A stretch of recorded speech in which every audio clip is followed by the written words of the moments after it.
আজকের এই দাবিটা হচ্ছে ৩৫-এর দাবি। এর পিছনে যদি যুক্তি না থাকে তাহলে দাবি না মানা হোক। যুক্তি অবশ্যই আছে, না হলে এতগুলো স্টুডেন্ট কখনো মাঠে নামতো না।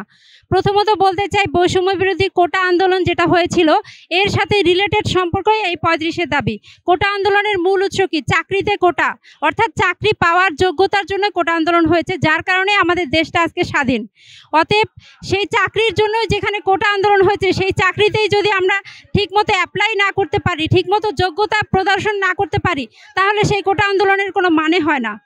দ্বিতীয়ত যে বিষয়টা, ৩৫, কোন ছেলেটা বিবাহিত না হয়ে তার সংসার জীবনে না যেয়ে কর্মক্ষেত্র না যেয়ে কেন ৩৫ করতেছে? অবশ্যই তার দেয়ালে পিঠ থেকে গেছে, অবশ্যই তার প্রয়োজন।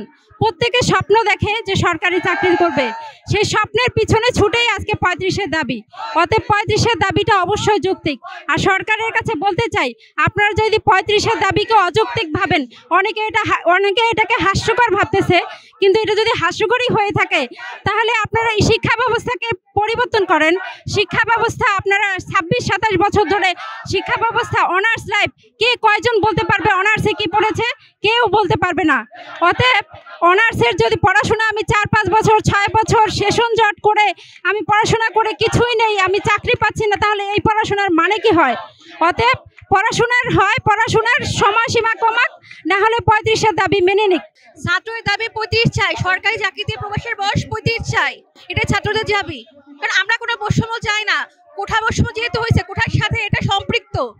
কারণ আমাদের ৩৫ হচ্ছে জনগণের সবার দাবি। যারা হচ্ছে মুক্তিযোদ্ধা কোঠায় এখনো ৩২ আছে, তাহলে আমরা কেন ৩০-এ শেষ হয়ে যাব? তো ৩২ আছে, ওরা এখনো কোঠা দিতে, তো আমরা ৩০-এ শেষ। এবং করোনার সময় আমাদের যারা ২৬ বছর ছিল, ২৭ বছর ছিল, ২৮ বছর ছিল, তাদের অনেক ক্ষতি হয়ে গেছে। তারা হচ্ছে ব্যাকডেটেড দিয়েছিল ঠিকই, কিন্তু ব্যাকডেটের কোনো কাজে লাগে নাই। ব্যাকডেটেড ছিল একটা ভুল সিদ্ধান্ত।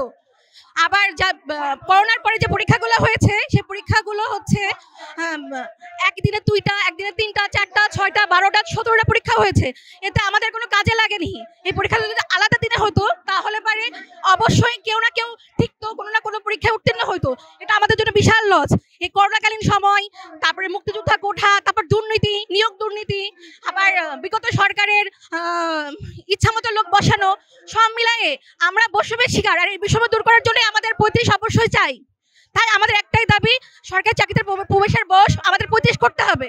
দীর্ঘ ১২ বছর পর্যন্ত আমরা চাকরিতে আবেদনের বয়সীমা ৩৫ দাবি নিয়ে পথে নেমেছি।